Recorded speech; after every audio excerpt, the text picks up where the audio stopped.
사사기 20장 1절로 봉독하겠습니다. 이에 모든 이스라엘 자손이 단에서부터 브엘세바까지와 길르앗 땅에서 나와서 그 회중이 일제히 미스바에서 여호와 앞에 모였으니 온 백성의 어른 곧 이스라엘 모든 지파의 어른들은 하나님 백성의 총회에 섰고 칼을 빼는 보병은 40만 명이었으며 이스라엘 자손이 미스바에 올라간 것을 베냐민 자손이 들었더라. 이스라엘 자손이 이르되 이 악한 일이 어떻게 일어났는지 우리에게 말하라 하니 레위 사람 곧 죽임을 당한 여인의 남편이 대답하여 이르되 내가 내 첩과 더불어 베냐민에 속한 기브아에 유숙하러 갔더니 기브아 사람들이 나를 치러 일어나서 밤에 내가 묵고 있던 집을 에워싸고 나를 죽이려 하고 내 첩을 욕보여 그를 죽게 한지라. 지난주 19장에서 아주 적나라한 이스라엘 민족의 범죄상이 드러났습니다. 여러 부류의 사람들이 등장을 했는데 어느 지파, 어느 유형의 사람을 막론하고 생각하는 것이나 행동하는 것에는 별반 차이가 없어요. 하나님의 말씀, 분명한 기준이 있지만 그 기준은 인정하고 받아들이는 사람은 별로 없었고요. 모두가 다 저마다 자기 소견에 옳은 대로 행하는 그런 모습만 보였습니다. 대표적으로 그래도 이스라엘 지도자 기업에 속해 있던 한 레위인이 첩을 얻었고 또 비록 첩이지만 어쨌든 레위인의 가족이 되었으면 좀 단정해야 될 텐데 그 첩 역시 음행을 하였고요. 옛날에 하던 버릇이었죠.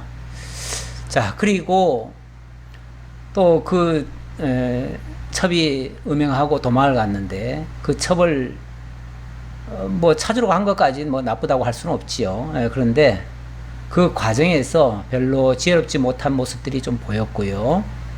그리고 결정적으로는 길르앗이라고 하는 동네를 지나오다가 거기서 하룻밤 유숙하려고 했는데 거기서 기브아 사람들을 만나게 됩니다. 근데 이 기브아 사람들 평소에 어떤 삶을 살았는지를 잘 보여줬는데 외지인이 오니까 그와 더불어 동침하겠다고 하는 이런 아주 못된 생각을 갖게 되지요. 그것도 아주 동성애까지 하겠다고 하는 이런 아주 괴이한 이런 행동을 했는데 그때 또 이 레위인을 보호하려고 했던 노인네 있었죠. 그 노인은 그 레위인을 보호해야 된다고 하는 이 단순한 생각을 가지고 그 희생물로 자기 딸과 그 첩을 내어주겠다고 하는 이런 황당한 제안을 하지요. 그러다가 일이 다급하게 되니까 이 레위 사람이 마치 사냥꾼에게 먹이 던져주듯이 그 기브아 사람들에게 자기 첩을 내어주죠. 끌어내주죠. 그랬더니 그 첩이 밤새도록 그 욕을 당하고 그리고 새벽녘에 대해서 풀려나기는 했는데 겨우겨우 엉금엉금 기어오다시피 그 남편이라고 찾아왔습니다. 그래서 문지방까지 와서 문지방을 붙잡고 아마 외마디 소리 질렀겠지요. 나 좀 살려주세요 했겠지요. 그런데 그 소리를 못 들었는지 안에서 쿨쿨 자고 있었는지 남편은 알지 못했고 문을 열어주지 않았어요. 그 마지막 도움의 요청조차 받지 않았습니다. 그러다가 그만 쓰러진 그 여인은 죽었습니다. 또 죽고 나니까 이 레위인이 죽은 자기 첩을 12도막을 냅니다. 그래가지고 이스라엘 12지파에게 고발을 한답시고 그것을 보냈죠. 그래서 오늘 장면 바로 이스라엘 자손이 단에서부터 브엘세바까지 길르앗 땅에서 나와서 그 회중이 일제히 미스바에서 여호와 앞에 모였다. 이스라엘 백성들은 무슨 일이 있거나 국가적인 큰 재난이 있거나 하면은 모두가 다 미스바에 모이는 그런 풍습이 있었습니다. 미스바에 나와서 때로는 회개하고 때로는 거기서 걸기하고 거기서 군대가 모여져서 국가적인 재난을 대비하기도 하고 이렇게도 했는데 자, 이런 사태를 놓고 이들이 다 모였습니다. 이런 일을 지금 가지고 지금 일을 처리를 해야 되는데 이런 문제가 발생하면 참 심각한 문제 아닙니까? 심각한 문제가 일어났는데 이런 문제가 일어나면 지도자들의 역할이 굉장히 중요합니다. 왜냐하면 이 민중들이란 많은 사람들 다수가 왔잖아요. 이 다수는 그 분위기에 휩쓸려 버립니다. 그래서 앞에서 누군가 선동하면 그 선동에 다 휩쓸려서 옳고 그르고 분별을 할 수가 없어요. 그리고 가자는 대로 그냥 대세를 따라 다 같이 가는 거예요. 그럴 때 중심을 잡아주는 사람이 필요합니다. 바로 지도자들이죠. 그래서 지도자들은 좀 냉정해야 됩니다. 일종의 재판관 같은 역할을 하는 사람들, 그런 사람들은 아주 냉철하게 일반인들이 보지 못하는 것까지 보면서 정확히 그 상황을 분별을 해야 됩니다. 그래서 이 일이 무슨 일인지를 먼저 파악을 해야죠. 지금 이 레위 사람은 자기 첩이 이렇게 죽임을 당했다라고 하는 그 억울함에서 그 억울함을 호소하겠다며 고발 삼아 12덩이를 내가지고 12지파에게 보여준 거 아니겠어요? 그런데 이게 과연 옳은 일일까요? 이게 정의롭고 공의로운 일일까요? 제가 봤을 때는 이 레위인이 이 여인이 죽은 거에 대해서 책임이 없다 할 수가 없어요. 아니, 책임이 없는 정도가 아니라 어쩌면 이 레위인이 적극적으로 그 여인이 죽게 하는 데에 일조를 하든지 아니면 동참을 한 거예요. 왜냐하면 엄밀한 의미에서 지금 기브아 사람들이 그 여자를 겁탈을 하고 밤새도록 욕을 보인 건 사실이지만 그렇다고 생명을 끊었습니까?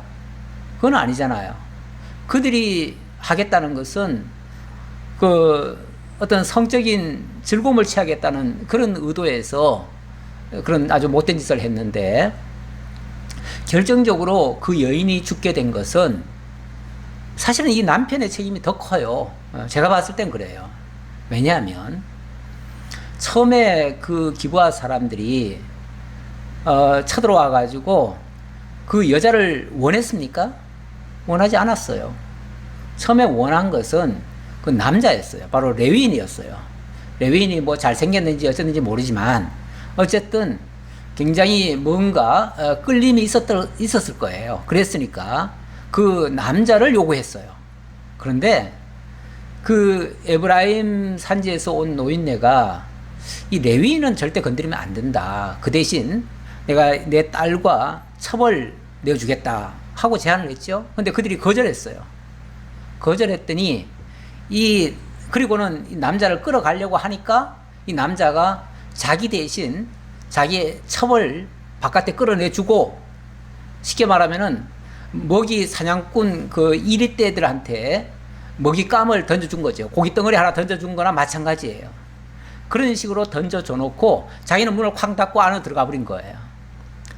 다시 말하면 그 이리떼들에게 자기 첩을 자기 손으로 끌어내 줬어요. 끌어내 주고 자기는 살겠다고 문을 걸어 잠그고 안으로 들어가 버린 거예요. 숨어 버린 거예요.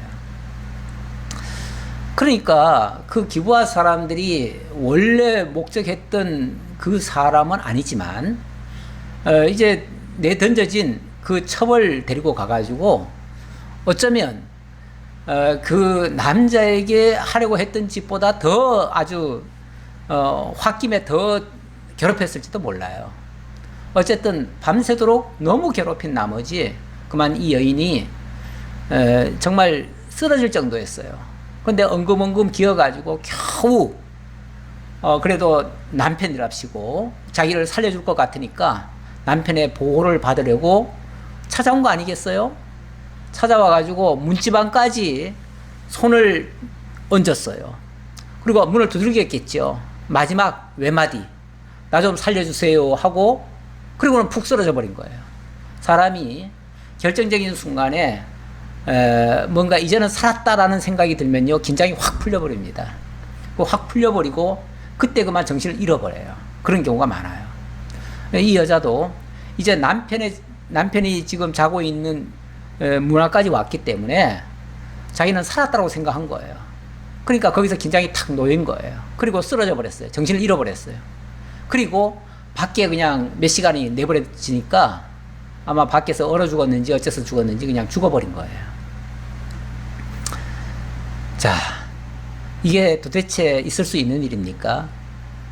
우리 상식적으로 생각해 봐도 자기 첩이긴 하지만 어쨌든 자기 아내 아닙니까? 자기 아내를 지금 빼앗겼어요. 그러면은 자기 목숨을 내걸고라도 가서 찾아와야 되는 거 아니에요? 아니면 자기 힘이 부족해서 못하면 어떤 사람을 동원하든지 아니면 무슨 수를 써서든지 숨어서라도 그 자기 아내가 어떻게 되는지 뒤따라 가서라도 살펴봐야 되는 거 아니에요? 그러다 기회 되면 데려와야 되는 거 아니에요? 설령 겁이 나서 못했다고 칩시다. 그러면은 밖에서 무슨 부스럭 소리가 나고 나 좀 살려주세요 하는 소리가 나면은 문을 열고 얼른 구원했어야 되는 거 아니에요? 그런데 그렇게 자기 첩을 뺏겨놓고도 자기는 그냥 쿨쿨 잤는지 어쨌는지 그 소리도 못 들었는지 그만 아침이 될 때까지 동뜰 때까지 내버려 둔 거예요. 그러니까 죽어버렸어요. 뭐 여기까지 어쩔 수 없었다고 칩시다. 그럴지라도 이제부터라도 그러면 제대로 했는가? 자기 그 첩의 시신을 12도막을 냅니다. 부관 참시를 한 거지요. 물론 자기 손으로 죽인 건 아니지만 거의 죽음에 내놨다가 죽으니까 자기 손으로 또 토막을 냈어요. 자기 딴에는 그게 정의감이고 이 불의를 고발해야 되겠다고 생각하고 응징을 해야 되겠다고 하는 그런 생각을 하면서 이런 짓을 했어요. 이거 있을 수 있는 일 아닙니다. 이건 도저히 있을 수 없는 일이에요. 이스라엘 역대에 이런 일이 있었던 적이 없어요. 근데 어쨌든 이런 일까지를 저질렀어요.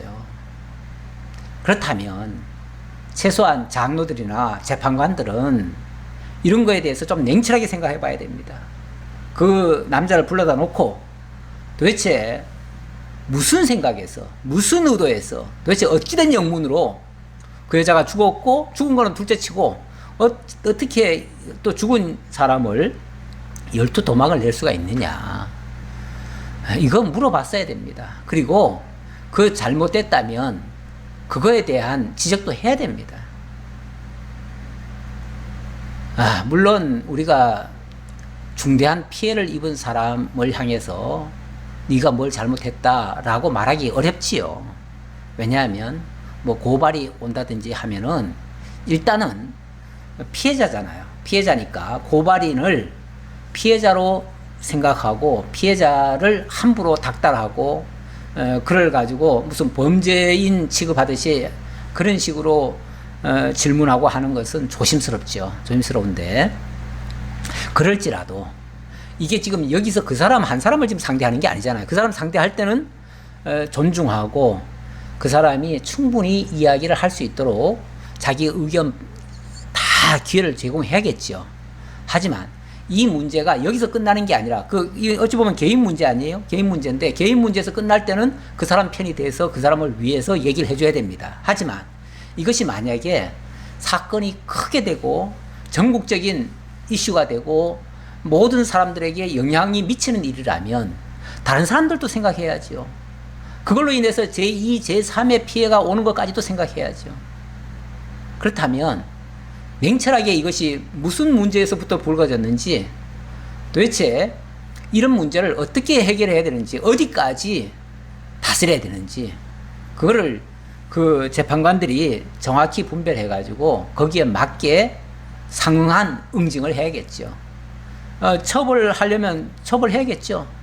그리고 범죄한 사람은 분명히 처벌해야 되고, 만약에 이 남자도 조사 결과 만약에 문제가 있었다면 문제 있는 만큼 그 사람에게도 책임을 물어야 돼요. 사실 뭐 책임 안 물 사람이 어디 있어요? 다 물어야죠. 기부한 사람 물어야 되고, 이 남자도 물어야 되고, 또 에브라임 그 노인네도 책임 물어야 돼요.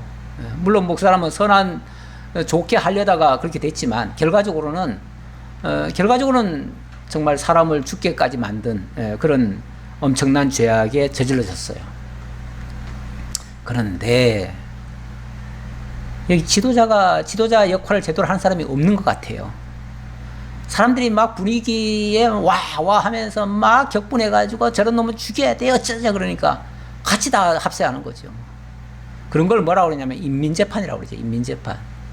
옳고 그름의 어떤 기준도 없고, 어떤 지도자가 있어서 딱 가이드 해주는 것도 없고, 그냥 무조건 다 죽여야 된다는 거죠. 뭐. 이유도 없어요. 원인도 없어요. 정확히 말하면은. 그냥 막 흥분해가지고, 자기들 생각이 다 옳은 줄로만 생각하고, 와 그러는 거죠. 그러면은 모든 사람이 다 같이 합세하는 거죠. 나중에 그로 말미암아 벌어질 엄청난 일은 생각도 못하고. 자, 이렇게 됐습니다. 2절입니다. 온 백성의 어른 곧 이스라엘 모든 지파의 어른들은 하나님 백성의 총회에 섰고 칼을 빼는 보병은 40만 명이었으며, 많이도 모였네요. 칼을 빼는 보병, 다시 말하면 남자들, 이 군대의 군인들이죠, 일종의. 그런데 평상시에는 군인이 아니고요. 평상시에는 다 일을 하다가 일종의 민방위 같은 모습이죠. 평소에는 자기 일을 다 하다가 무슨 일이 있으면 전쟁터에 바로 뛰어갈 수 있는 그런 장병들이죠. 그런 보병들, 그런 사람들이 40만 명이나 모였습니다. 이스라엘 자손이 미스바에 올라간 것을 베냐민 자손이 들었더라. 이스라엘 자손이 이르되 이 악한 일을 어떻게 일어났는지 우리에게 말하라 하니, 물론 이 사실은 당연히 그 베냐민 자손에게도 보고가 되지요. 왜냐하면 12조각을 냈으니까 아마 베냐민 자손에게도 분명히 갔을 거예요. 그 사람들도 도대체 이 일이 큰일 났다, 이게 엄청난 일로 지금 번졌다, 이거 어떻게 해결하지 하고 자기네들끼리 모였을 거예요. 모여서 여기에 대해서 대책을 세우는데, 다만 이스라엘 전체 민족과 함께 할 수 없는 것은 일단 그들이 다 격분하고 있잖아요. 격분하고 있는데 섣불리 가서 어떻게 하다 보면은 이게 의견 충돌이 일어나고 거기서 또 자칫하면 큰 또 싸움이 일어나니까 바로 갈 수는 없고, 일단 자기네들이 대책 회의를 하는 거죠. 그리고 이스라엘 그 장로들은 이제 그 피해자 바로 이 레위인을 부르다 놓고 어찌된 영문인지 이제 소명하라 하고서 얘기를 했지요. 그랬더니 4절, 레위 사람 곧 죽임을 당한 여인의 남편이 대답하여 이르되 내가 내 첩과 더불어 베냐민에 속한 기브아에 유숙하러 갔더니 기브아 사람들이 나를 치러 일어나서 밤에 내가 묵고 있던 집을 에워싸고 나를 죽이려 하고 내 첩을 욕보여 그를 죽게 한지라. 일단 이 말만 들으면은 모두가 다 격분할 만합니다. 다시 말하면 자기는 아무 죄가 없는데, 자기는 잘했는데 저 나쁜 놈들이 무지막지하게 덤벼들어가지고 나도 죽이려 하다가 안 되니까 내 첩을 욕보이고 죽였습니다. 그럼 그동안 너는 뭐 했는데? 이런 어떤 반문이 딱 들어야 되는데, 뭐 피해자를 다그칠 수는 없으니까 피해자라고 생각해서 말을 못했는지 어쨌는지 좌우간 그 사람 말만 일단 그대로 믿은 거예요. 100% 그대로 믿은 것 같아요. 그런데 피해자의 말은 항상 옳습니까? 피해자는 항상 정당한 말을 합니까? 제가 봐서는 이 레위 사람이 하는 말은요, 거짓말이에요. 물론 사실도 있지요. 객관적인 사실은 그들이 기브아 땅에 갔다는 거, 거기서 유숙하려고 했다는 거, 거기까지는 객관적인 사실이에요. 그런데 그 기브아 사람들이 이 레위 사람을 죽이려 했습니까? 죽이려 한 적 없어요. 물론 좀 동성애를 하고 싶어는 했지요. 예. 그러다 보니까 좀 강압적이고 물리적인 실력 행사를 했지요. 그건 틀림없어요. 그건 사실이지만 죽이려고 한 건 아니었어요. 자, 그랬고 두 번째, 그들이 내 첩을 욕보여 그를 죽게 하였다라고 했는데, 기브아 사람들이 그 첩을 욕보인 건 맞죠? 하나는 맞아요. 근데 그를 죽였습니까? 그를 죽인 건 아니에요. 욕보인 건 사실이에요. 그런데 그를 욕보이도록 만든 장본인이 누굽니까? 사실은 자기예요. 아니, 언제 기브아 사람들이 그 여자를 요구했습니까? 요구한 적 없어요. 오히려 그 기브아 사람들은 이 레위인을 요구했습니다. 동성애 하겠다고 했어요, 처음에. 그랬더니 그 에브라임 산지 노인네가 이 사람은 절대 건드리면 안 된다. 이 사람은 제사장이다. 제사장 가문이다. 뭐 이런 식으로 아마 얘기했던 것 같아요. 그러면서 이 사람은 보호해야 된다. 그러니까 이 사람 대신 내가 내 딸과 이 사람의 첩이 있는데 그 첩을 내어주겠다. 이렇게 제안을 했죠. 그런데 기브아 사람들이 받아들였습니까?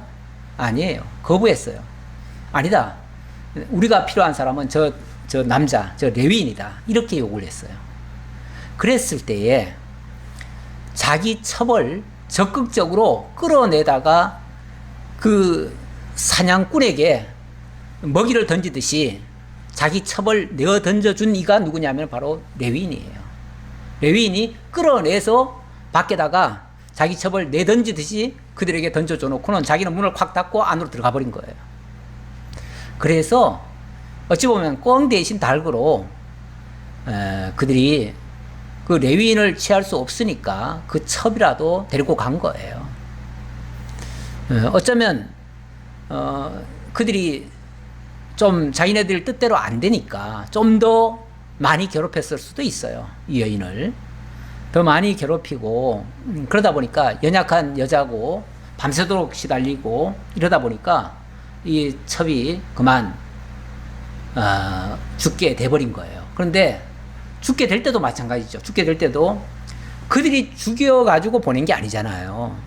그들은 산 상태에서 보냈는데, 그런데 이 여자가 집까지 어떻게 기어왔어요. 와가지고 그 남편에게 살려달라고 마지막 손을 내밀었어요. 그런데 이 레위인이 문을 열어주지 않았던 거예요.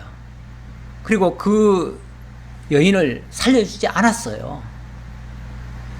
사실은 이 남편이 자기 첩을 잃었으면 어떻게 해서든지 찾아가가지고 어떻게 해서든지 정말 숨어서라도 지켜보다가 찾아왔어야 되는 거 아니에요? 아니면은 혹이라도 올까 기다리고 있어야 되는 거 아니에요? 잠자지 말고.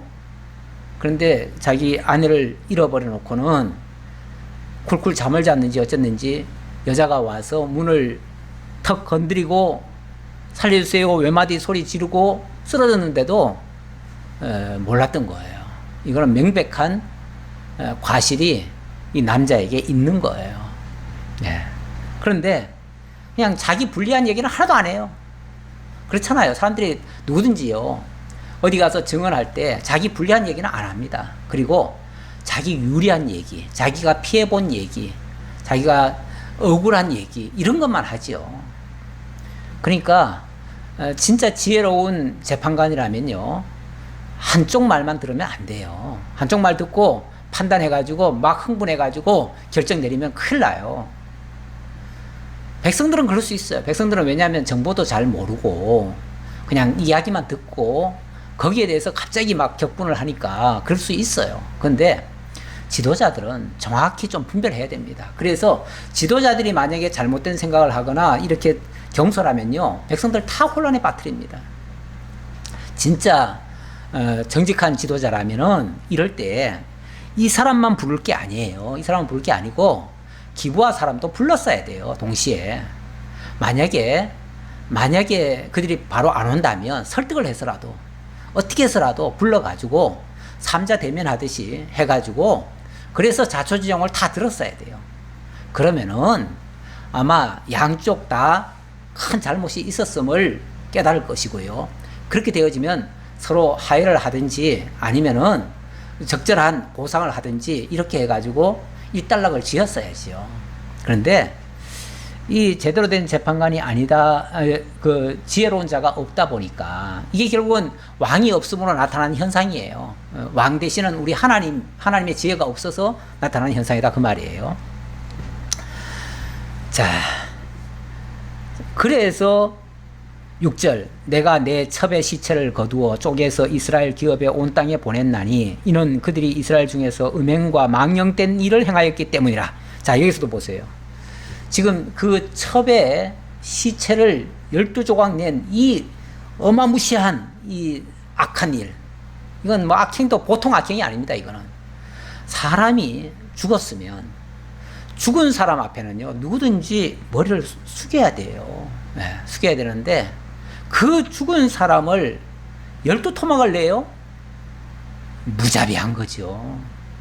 이거는 죽은 사람을 완전히 난도질하는 거 아닙니까? 이런 거를 부관참시라고 그러죠. 이 부관참시는요, 진짜 어떻게 보면 죽은 사람의 묘를 파다가 그 해골을 다시 또 불태우는 것과 같아요.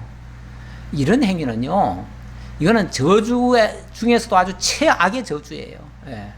아주 나쁜, 성경에도 뭐 죽은 자를 다시 무덤에서 꺼내가지고 다시 불살라서 태워버리는 그런 일이 있어요. 있는데, 그거는 정말 악한 일입니다. 이건 하나님의 사람들로서는 있을 수 없는 일이에요. 그런데 자기 첩의 시체를 거두어서 12조각을 내요? 그것도 아주 정의의 이름으로 음행과 망령된 일을 행하였기 때문이라. 음행과 망령된 일에 격분하면서 그래 자기 첩의 시신을 12조각을 내요? 도대체 어느 게 더 큰 거예요? 음행이 더 큰 죄예요? 부관참시나 또는 살인이 더 큰 죄예요? 아니, 사람 죽이는 것보다 더 큰 죄가 더 있나요? 물론 잘못한 거에 대해서는 응징을 해야 하는 게 맞지요. 망령된 일을 했다고 그러면 다 죽여야 됩니까?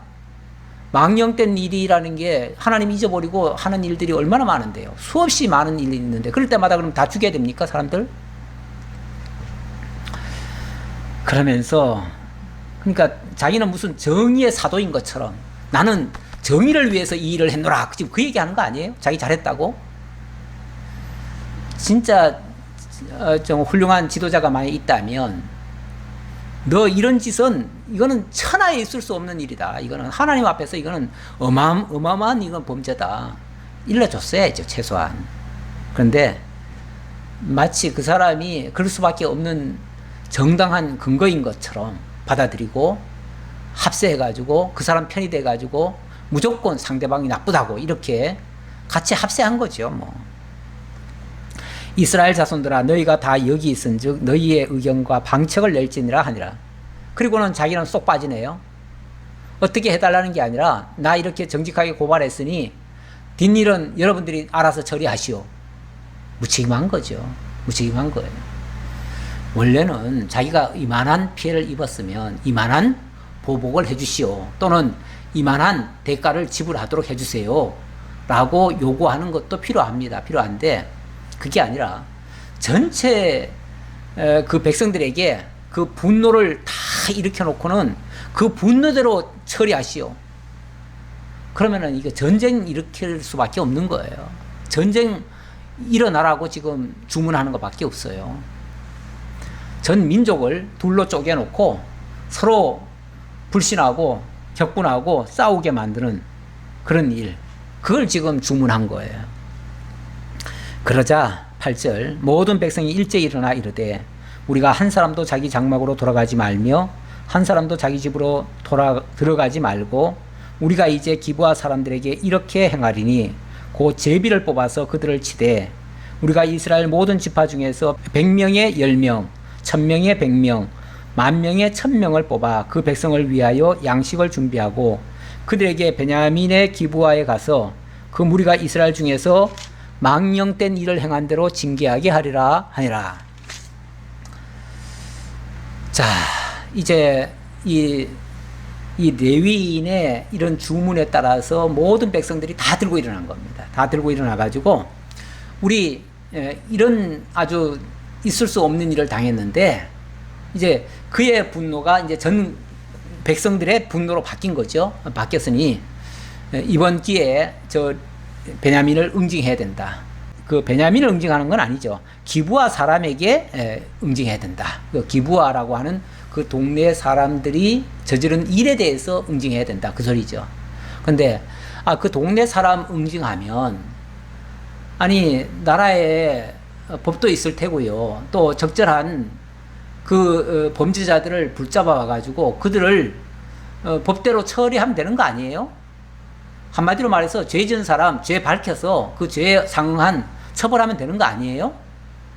거기에 무슨 여기 지금 40만이 모였다는데 40만 중에 10분의 1 4만 명이 지금 들고 일어나 가지고 무력으로 그들을 다 짓밟아야 됩니까? 아니 그 기브아 사람들이 기브아라고 하는 그 지역의 그 민족이 뭐 나중에 보니까 한 700명 정도 되는데요. 그 700명 그것도 다 했을 때 700명이고 그 범죄 저지른 사람이 700명이라는 얘기는 아니죠. 그러면은 범죄한 사람 아마 한 10명 내외가 될 거예요. 10명 안쪽일 거예요. 그러면은 그 10명만 잡아들이면 되는 거 아니에요? 그리고 그들에 대해서 처벌하면 되는 거 아니에요? 아니 그 일 때문에 전 백성들이 다 일어나야 됩니까? 그런 식이면은 세상에 어려운 문제 하나 발생하면 전 국민들이 다 일어나야 하나요? 그건 아니죠. 그렇게 하면 안 되는 거죠. 근데 어쨌든 이 사람들은 지금 흥분한 나머지 우리 모두가 다 응징하겠다. 그러면서 40만이 모였는데 그 중에 10분의 1, 4만 명이 가서 그들을 다 쑥대밭 만들어 버리겠다. 이 얘기죠.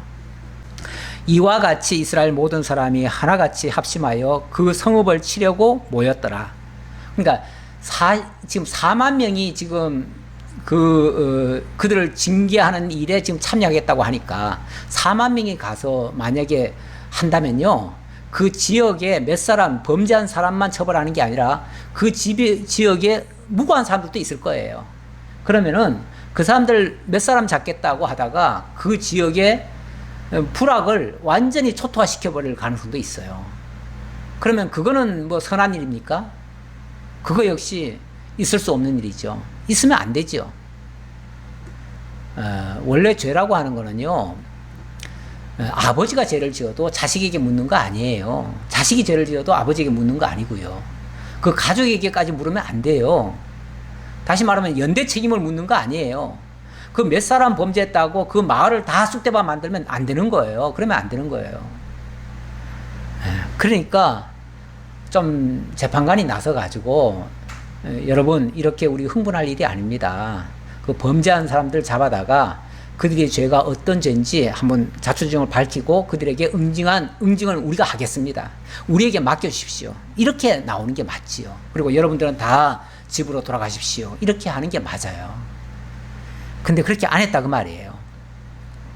이스라엘 지파들이 베냐민 온 지파의 사람들을 보내어 두루 다니며 이르기를 너희 중에서 생긴 이 악행이 어찌 됨이냐.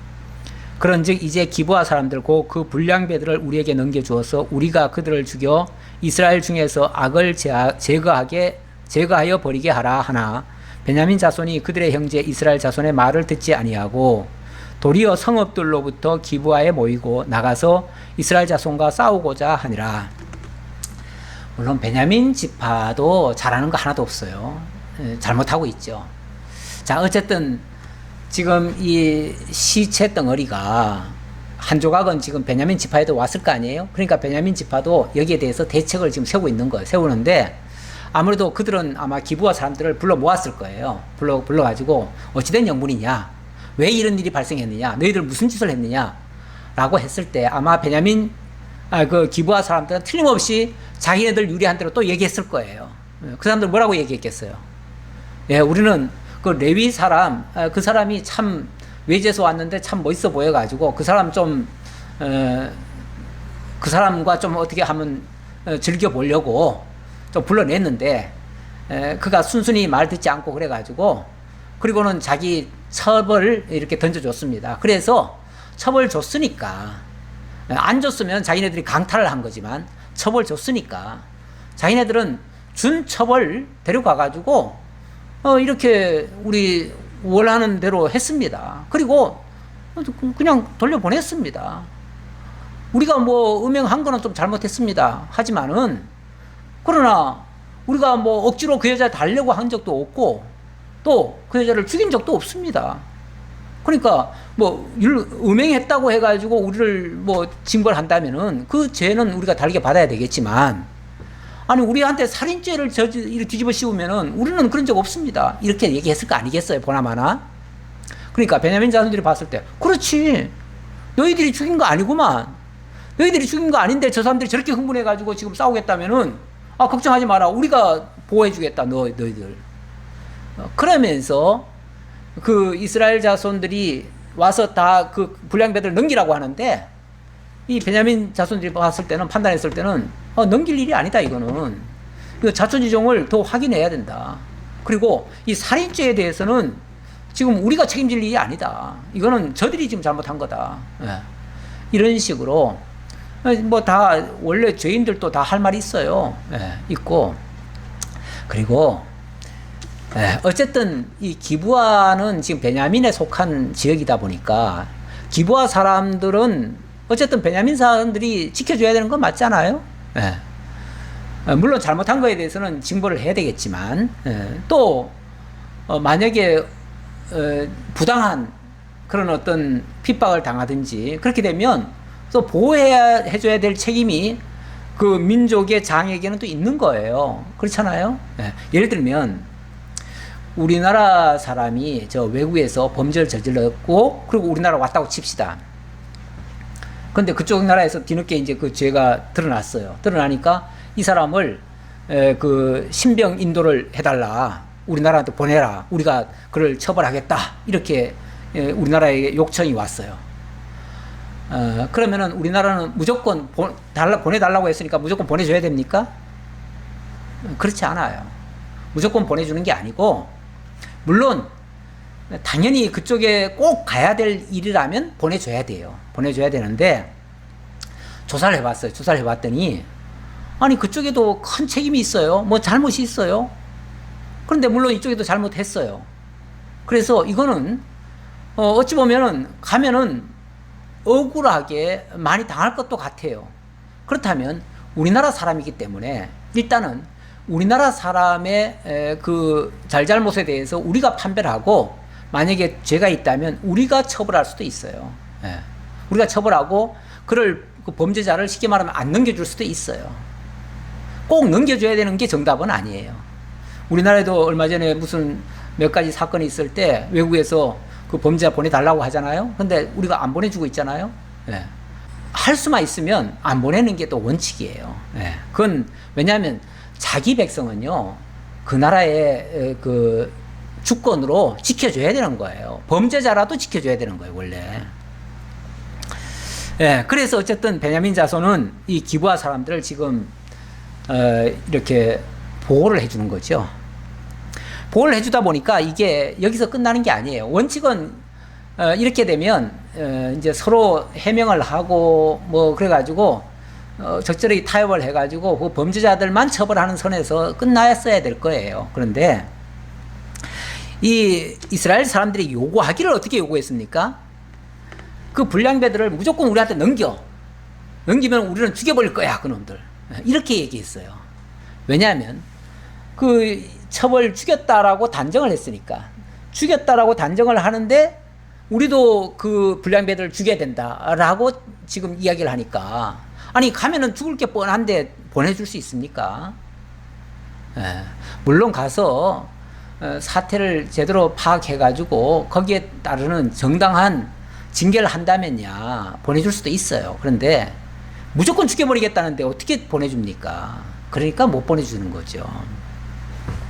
그래서 이렇게 무리한 요구를 하는 것도 사실은 옳지 않습니다. 그러다 보니까 결국은 서로 대화가 안 되는 거예요. 대화가 안 되니까 결국은 이거는 싸움으로밖에 갈 수가 없어요.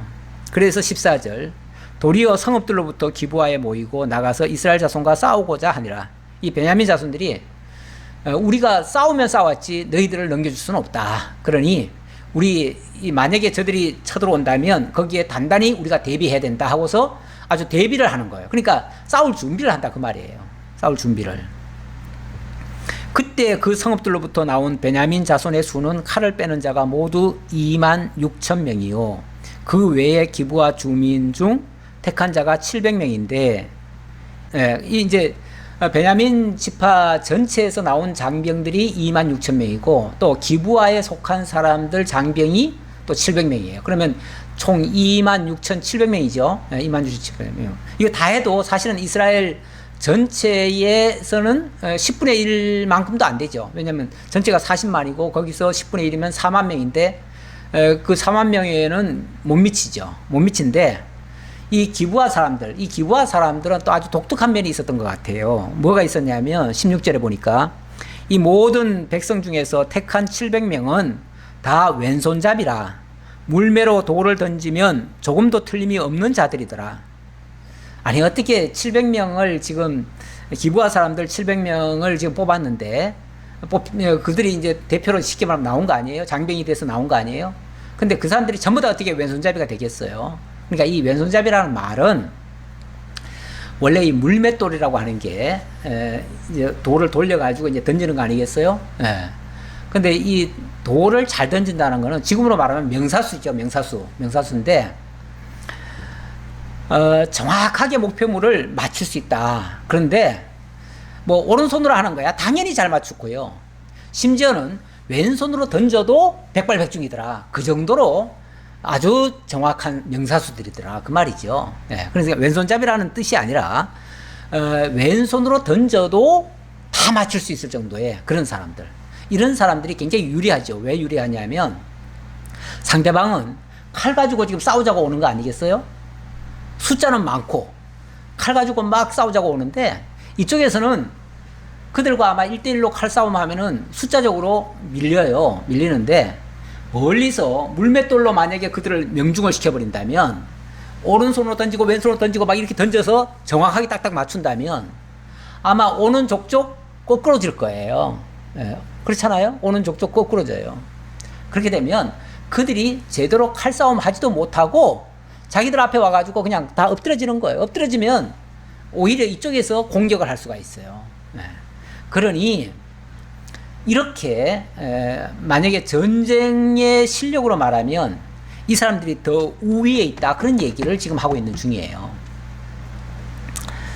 자, 17절.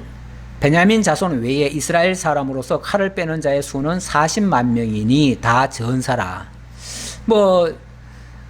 그에 반해서 이스라엘 백성들 역시 이스라엘 11지파 그 백성들 역시 정말 대단합니다. 왜냐하면 지금 여기 모인 사람들은 40만이 모였는데 40만이 전부 다 싸울 수 있는 사람들만 모인 거예요. 일반인들이 막 모인 게 아니고 싸울 수 있는 사람. 그래서 다 전사라고 얘기하잖아요.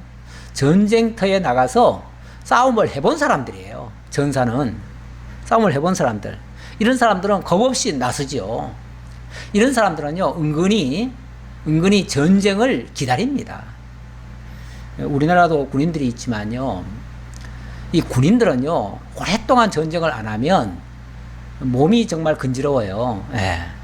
그래서 때로는 어떤 문제가 터져가지고 전쟁이라도 한번 했으면 하는 그런 바람을 은근히 가질 때가 있어요. 그래서 어떤 기회만 되면 싸우자고 아예 덤벼들어요. 싸우려고 아예 그냥 작정을 해요. 그런 경우도 있어요.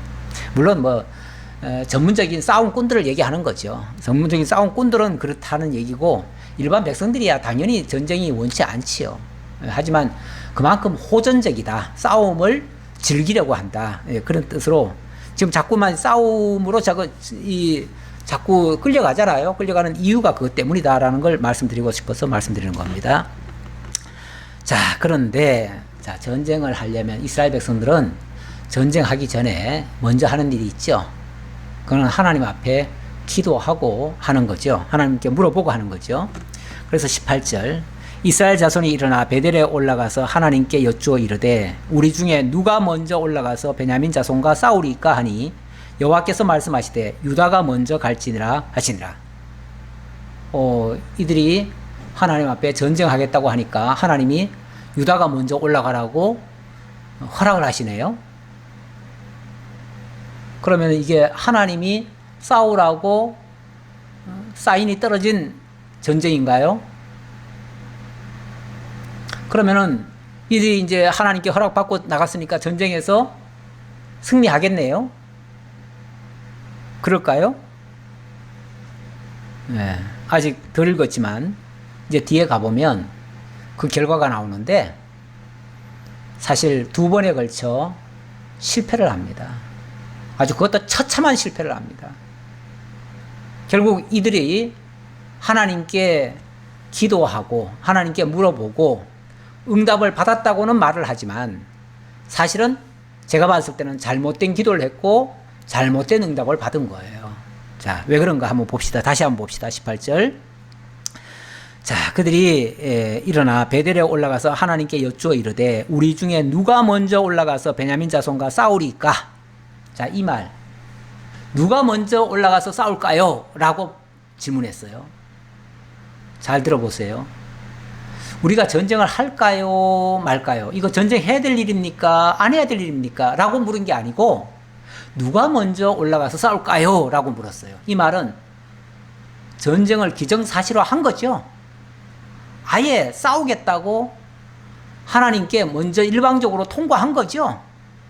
통보해놓고 그리고 누가 앞장설까요? 지금 이것만 물어본 거예요. 예. 우리가 전쟁하러 갈 텐데 가려고 합니다. 가려고 하는데 누가 먼저 앞장서면 좋을까요? 라고 지금 물어본 거예요. 그래 놓고는 뭐 응답을 이렇게 말로 질문하고 하나님께로부터 하나님의 음성이 딱 들려온 걸까요?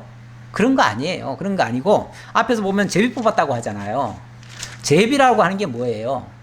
쉽게 말하면은 12개의 표시를 해놓은 거예요. 이스라엘 12지파 이름을 적은 거예요. 그거를 막대기에다가 써놓든지 아니면은 뭐 안에 종이에다가 써놓든지 어쨌든 자 이렇게 넣어놓고 그 중에 제비를 하나 뽑은 거예요. 뽑으니까 딱 그럼 12개 적혀 있으면 누가 뽑힐까요? 12지파 중에 하나는 뽑히겠죠. 그러면은 거기서 나온 응답이라는 거는 이미 답이 정해진 거 아니에요? 물론 누구냐는 다르겠지만 뭐 유다 지파가 뽑힐 수도 있고 에브라임 지파가 뽑힐 수도 있고 다른 지파가 뽑힐 수도 있어요. 하지만 누가 뽑히든 간에 똑같은 거 아니에요? 아니 지금 전쟁에 나가는데 누가 앞장설까요? 아니 지금 전쟁하느냐 마느냐를 가지고 물어봐야지 누가 앞장서느냐는 게 뭐 그렇게 중요해요. 어차피 하나님의 전쟁이라면 누가 서든 무슨 상관이 있어요. 문제는 이 전쟁이 옳으냐 가능하냐 왜 해야 되느냐 이런 게 더 중요한 거 아니겠어요? 그러면 그거부터 물어봐야 되는데 그건 안 물어요. 그건 안 묻고 이미 자기가 다 결정해놨어요. 전쟁할 겁니다. 하나님 나 전쟁할래요. 그런데 어떻게 할까요? 아니면 어떻게 할까요도 아니에요. 제가 갈까요? 죄를 앞세울까요? 이런 식이에요. 그러니까 네 마음대로 해 그 말이죠. 네 마음대로. 그러니까 결국은 그 12개 적어놓고 그 중에서 하나 뽑았으면은 자기는 마음대로 한 거예요. 이게 무슨 하나님께 묻는 겁니까? 하나님께 이런 식으로 묻고 이런 식으로 응답받아가지고 행동합니까? 많은 분들이 기도할 때 무슨 일을 앞두고 기도한다고 해요. 기도하는데 그 일을 할지 말지부터 하나님께 묻는 게 아니고 내가 이런 계획을 세웠습니다. 이 계획이 세웠는데 이게 잘 될까요? 안 될까요? 둘 중에 하나겠죠. 뭐. 잘 되든지 아니면 안 되든지.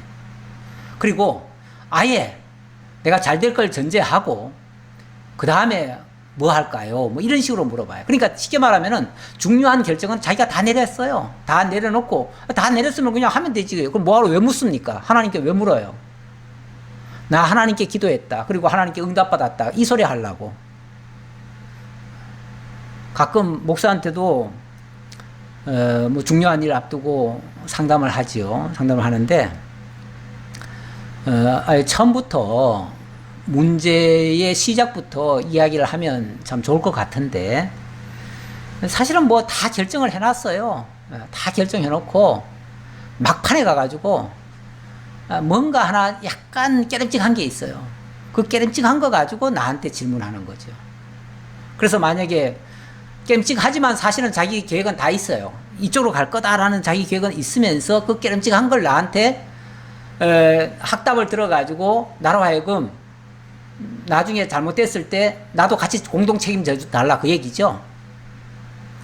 아니면은 목사가 이렇게 했으니까 틀림없이 하나님은 목사 편 들어서 해주실 거다라고 하는 믿음이 있어서 그런지 몰라지만 어쨌든 다 결정해놓고 질문하는 경우가 있어요. 그래 놓고 만약에 목사가 자기 뜻대로 해주면은 자기 뜻대로 같은 대답을 해주면은 아 목사님 감사합니다. 어쩐지 나도 그렇게 생각했는데 좋습니다 하고 그렇게 결정하겠지요. 근데 만약에 조금이라도 달리 생각하면요. 에휴 목사님한테 물어보면 뭐해. 목사님 답은 뻔한데 괜히 물었어. 그러면서 에이 다시는 안 물을 거야. 그래서 다시는 저한테 묻는 사람들이 잘 없더라고요.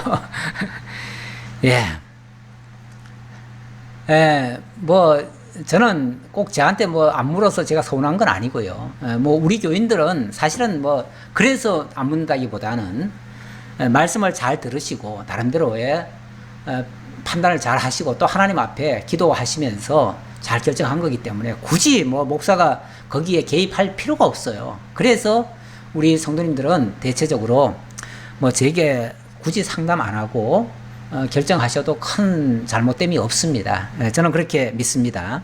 그래서 다 믿음에 의해서 잘 처리한다고 생각합니다. 다만 물을 때는 정말 진지하게 물을 때는 저와 상의적으로 해야지 결정해놓고 저한테 이거냐 저거냐 선택해달라 나중에 책임 같이 지자 이렇게 하는 거는 좀 바른 자세는 아니다라는 거 말씀드리고 싶어서 말씀드렸습니다. 자, 그리고 나서 이스라엘 자손이 아침에 일찍 일어나 기브아를 대하여 진을 치니라. 이스라엘 사람이 나가 베냐민과 싸우려고 전열을 갖추고 기브아에서 그들과 싸우고자 하매 베냐민 자손이 기브아에서 나와서 당일에 이스라엘 사람 22,000명을 땅에 엎드렸으나 거기까지요. 예. 근데 그 다음날 드디어 분명히 하나님께 물어보고 지금 결정해가지고 유다 지파가 앞장서서 이스라엘 지파 40만 중에서 이제 10분의 1만 참전했겠죠. 1차 전쟁은 10분의 1 참전입니다. 자, 그래서 10분의 1, 4만 명이 참전을 했는데 4만 명 참전 중에 몇 명이 죽었어요?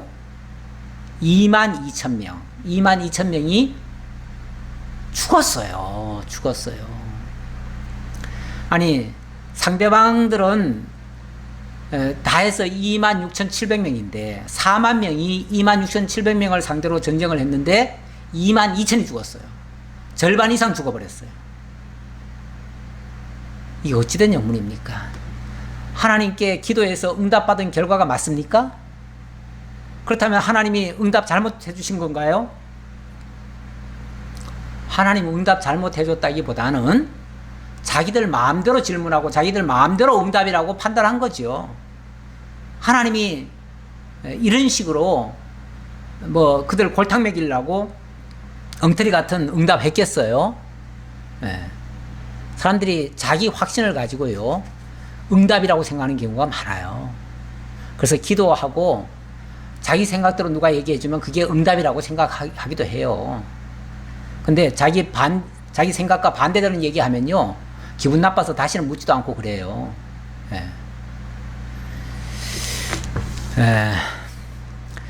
그런데 22절 이스라엘 사람들이 스스로 용기를 내어 첫날 전열을 갖췄던 곳에서 다시 전열을 갖추니라.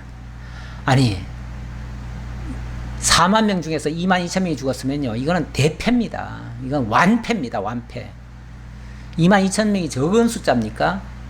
지금 홍수 때문에 우리나라 지금 물난리 나가지고 한 20여 명 지금 죽임 당했는데 그것 때문에도 지금 난리가 아니고요. 지금 뭐 코로나 가지고 지금 6개월 동안 이렇게 지금 전쟁을 지금 하고 있지만 거기서 죽은 사람이 한 300명 정도 돼요. 한 300명 죽은 거 가지고 지금 전국이 지금 난리인데 22,000명이 죽었답니다. 22,000명이. 그것도 하루에, 당일에. 이 정도 되면 다 만사 제켜놓고 하나님 앞에 엎드려야 되는 거 아니에요? 하나님, 우리가 잘못했습니다. 이유 불문하고 잘못했습니다. 잘못했으니까 이렇게 됐겠죠. 그러니까 잘못했습니다. 하나님, 이제라도 전쟁 그만둘까요? 이렇게 생각하는 게 옳지 않나요? 하나님이 원치 않는 전쟁이라면 지금이라도 그만두겠습니다 해야 되는 거 아니에요? 그런데 다시 용기를 내요. 다시 용기를 내고 다시 전열을 갖췄어요. 또 싸우겠다는 거예요.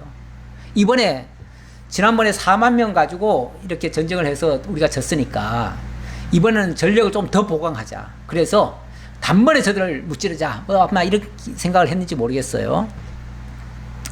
그래서 어쨌든 또 아마 또 10분의 1을 또 긴급으로 또 투입을 하지 않았을까 싶어요. 예. 자, 23절. 그래 놓고 이스라엘 자손이 올라가 여호와 앞에서 저물도로 울며 여호와께 여쭈어 이르되 내가 다시 나아가서 내 형제 베냐민 자손과 싸우리까 하니 여호와께서 말씀하시되 올라가서 치라 하시니라. 이번에도 또 기도하고 또 응답 받았네요. 이번에 응답은 뭐죠? 이번에는 베냐민 자손과 싸우리까 라고 했는데 여호와께서 올라가서 치라 이렇게 또 응답하시네요. 그러면 이번에는 응답했으니까 이번엔 정말 올라갈까요 말까요 했으니까 거기에 대한 응답이니까 이번엔 틀림없이 승리하겠네요. 네. 안타깝게도 그 이튿날 전쟁도 실패합니다. 실패해요. 그럼 이건 어떻게 된 거예요? 이 기도에는 왜 하나님이 그러면은 응답도 잘못하신 건가요? 하나님의 응답도 옳지 않을 때가 많나요? 틀릴 때가 많나요? 근데 여기도 자세히 보세요. 여기도 순서가 또 바뀌었어요. 무슨 순서입니까? 먼저 하나님께 엎드리는 게 먼저였어야 돼요. 그런데 그게 아니고 먼저 다시 싸울 준비부터 했잖아요. 만반의 준비. 어제보다 더 철저하게, 어제 우리가 좀 실수했나 보다. 뭔가 좀 우리에게 허점이 있어서 졌나 보다. 이렇게 생각한 거 아니에요? 그랬으니까 이번에는 더 철저하게 준비해가지고 다시는 실패하지 않겠다라고 하는 이런 각오한 거 아니에요? 그래 놓고 다 준비 다 해놓고 그리고 하나님 앞에 올라갔어요. 올라가서 베냐민 자손과 다시 싸울까요? 이렇게 물어봤어요. 다시 싸울까요? 그러니까 다 싸울 준비 해놓고 그리고 싸울까요? 라고 질문해요. 아니 다 해놓고 생각 다 해놓고 뜻 다 정해놓고 그리고 할까요 말까요 물어봐요. 그럼 뭐라고 대답해야 돼요? 내가 하지 말라고 해도 너희들 할 거 아니야? 아마 하나님 그러실 거예요. 내가 하지 말라고 하면 너희들 안 할 거니? 다 준비해놓고 뭐 안 할 거니? 안 하려고 지금 물어보는 거니? 아마 이렇게 대답할지 몰라요. 그러니까 다 정했으면 정한 대로 해. 너희들 그렇게 생각했으면 생각대로 해. 어차피 내 말 안 들을 거. 그래서 어떤 목사님들은 상담하러 오면요, 당신의 생각은 뭔데? 그 생각을 자꾸 묻고 생각 답 자기가 다 얘기하면 그럼 그대로 하세요. 뭐 당에 정해놓고 뭐 나한테 뭐 물을 게 뭐 있어요. 이렇게 나오죠. 그렇게 대답할 수 있는 분도 있어요. 그래야 서로 마음도 안 상하고 그냥 그 사람도 응답받았다고 생각하고 그럴 거 아니겠어요? 괜히 거기서 이건 이렇게 해서 틀렸고 저건 저렇게 해서 틀렸고 뭐 이렇게 하는 게 옳겠습니다. 뭐 저렇게 하는 게 옳겠습니다 하면은요, 기분만 상해가지고 다시는 내가 안 부를란다. 괜히 왔다. 이런 생각까지 해요. 왜냐하면 사람들이요, 자기 생각 잘 안 꺾습니다. 자기 생각은 옳다고 생각하니까요, 항상. 근데 상대방이 얘기하면 목사님이 뭘 몰라서 그렇지요. 네. 목사님은 내 사정 몰라요. 내 형편 모르잖아요. 그럼 뭐하러 물어요? 네. 목사는 어떤 상황 따라 얘기하는 게 아니고요. 어떻게 보면 원칙을 얘기하는 거예요. 원칙을 얘기하고 하나님의 뜻이 어디 있느냐를 지금 도와드리는 거죠. 알려드리는 거죠.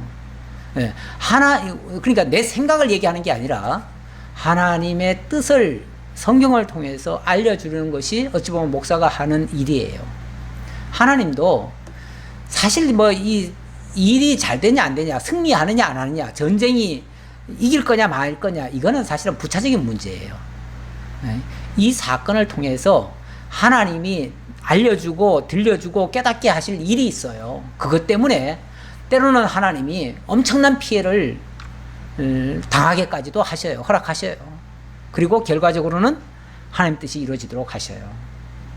그래서 우리는 너무 이 사건 자체가 잘 되고 안 되고 풀리고 안 풀리고 이렇게만 접근하지 마시고, 하나님이 이런 일을 준비하셨다면 이 일을 통해서 내게 무엇을 깨닫게 하시려고 그러시나, 겸손히 하나님의 뜻을 찾고 하나님의 인도를 따라서 하나님의 선한 일에 우리는 참여하는 것이 매우 중요하다. 이 사실을 기억해 주셨으면 좋겠습니다. 기도하겠습니다. 아버지 하나님 감사합니다. 오늘도 말씀을 통해서 하나님의 살아계심을 확인하고 하나님이 범사에 당신의 뜻을 보이시며 우리를 인도해 가시는데, 우리로 하여금 겸손히 하나님의 뜻에 순복하기를 원하시는 줄 믿습니다. 그러기에 무슨 일을 앞두고 내 생각을 앞세우거나 내 뜻을 관찰하려고 하는 어리석은 고집 피우지 말고, 우리가 늘 겸손히 하나님의 뜻에 순복하면서 하나님의 인도 따르면은 정말 아고고짝 빈들이라도 하나님이 가시는 길이면 가고, 하나님이 원하시는 일이면 하고, 하나님이 싫어하시는 일이면 아무리 좋은 일이 보이더라도 우리가 중단할 수 있는 그러한 현명한 판단도 있을 수 있도록 하나님 인도해 주옵소서. 우리의 모든 의지, 결단, 행동 모든 것을 주님께 맡기옵고 예수 그리스도의 이름으로 기도하옵나이다. 아멘.